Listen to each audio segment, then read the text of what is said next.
Hey, good morning, everybody. Juan in the car here again. It is early morning right now. My throat is getting a little worse, so sorry if I sound weird. But last night I watched Spider-Man Into the Spiderverse. Very, very good movie. I heard all the hype. I knew that I hoped I would like it. I like pretty much everything Spider-Man, so but it was a really great movie. Visually, it was really beautiful. The colors were awesome. My son, who is just starting to read actual books and such, 6 years old, he said, "Dad, that it looks like I'm reading a comic book," which was a really cool praise, I thought, because that was obviously the intention of kind of what they were trying to accomplish visually.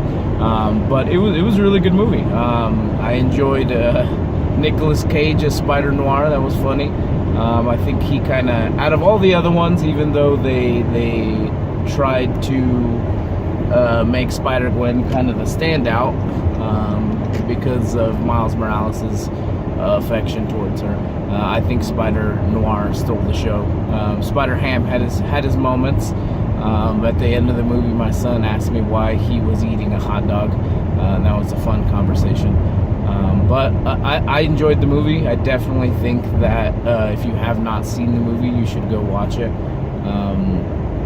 It was different. Miles Morales is. I haven't read the comic book, but from what I know, it's really popular. Miles Morales is something different from what everybody's been getting as far as Spider-Man goes for a long time. I mean, Miles Morales, I think, has been out for a while now, but it's refreshing. It's something different, and I think that's why people clamored to it when it came out. But he's a fun character. He seems at this point young and kind of naive, if you would say, I guess. But inexperienced, I guess, is what originally I think people went to Spider-Man for, because he was a young person. He was in school. He was traversing his own powers and living life that way. And I think that's what Miles Morales brings back to the character, just a sense of new, a sense of young, and a sense of somebody who doesn't exactly know what they're doing, and they're not just powerful and strong and can take down any bad guy. It's not without its failures sometimes. But it was a good movie. It was. I didn't quite understand the beginning there at first. I thought Miles Morales had jumped into a different universe where the first Peter Parker was. I didn't realize, which is fine, I might be stupid, but I didn't realize that they were both in the same universe. Miles just happened to, sorry if you couldn't hear me, my heater was up. Miles just happened to be in the same universe as another Spider-Man, which is pretty cool. The differences in Green Goblin and Doc Ock were really cool. I liked the kind of exaggerated features that both of them had. They looked a lot bulkier and they looked comic booky, and that was cool. It was less human-y, and I think honestly that's why I think you can get away with it hitting you a little bit harder in a cartoon than in an actual movie, because you can exaggerate some of those things. You can play with the colors, and you can play with how the scene feels, as opposed to just relying on actors and music. And so it was a sad moment when Peter Parker first died, but then seeing Peter Parker older, a little fatter, a little less in love with the world. That was fun. And having that guy who seemed like he needed his own redemption, kind of train Miles and try to show him the way, was cool, because you got to see both of them grow and both of them learn from one from his own mistakes and his own past, being divorced and pretty much giving up, and then Miles from the sense of just never having been able to deal with any of this stuff because it's new. He's I think in the movie it says that he thought he was Spider-Man by himself for 2 days, or something to that effect. But it was fun. The introduction of Aunt May, and then kind of pulling a fast one and essentially showing the audience that she knows all of them. She was harboring Penny Parker and Spider Ham and Spider-Man Noir and Spider-Gwen. You know, they were all there anyways. So it was cool to show a little bit of her not being naive and not being kind of blissfully unaware of what her Spider-Man was doing. But the other point, Miles having to deal with his family essentially being a villain. One of his family members being the Prowler, and spoilers, sorry.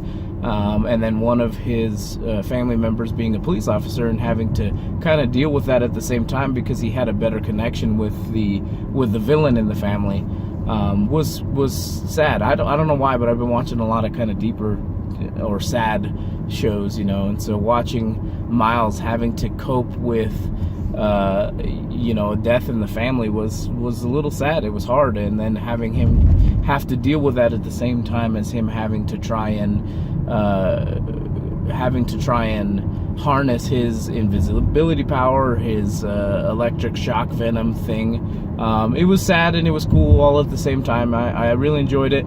I really enjoyed the ending, showing everybody after they had kind of defeated Fisk and kind of done all of that stuff, showing everybody back in their own universes with Spider-Man Noir trying to figure out the Rubik's Cube, and Spider-Gwen looking at old pictures, Peter Porker eating his hot dog, which was really funny.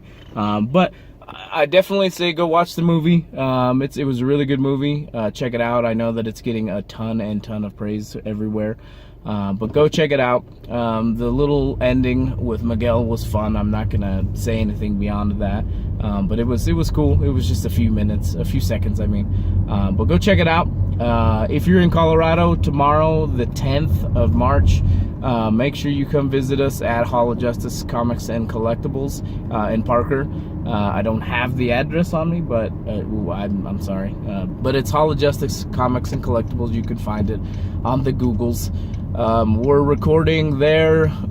We were inviting people from 11 until about 1.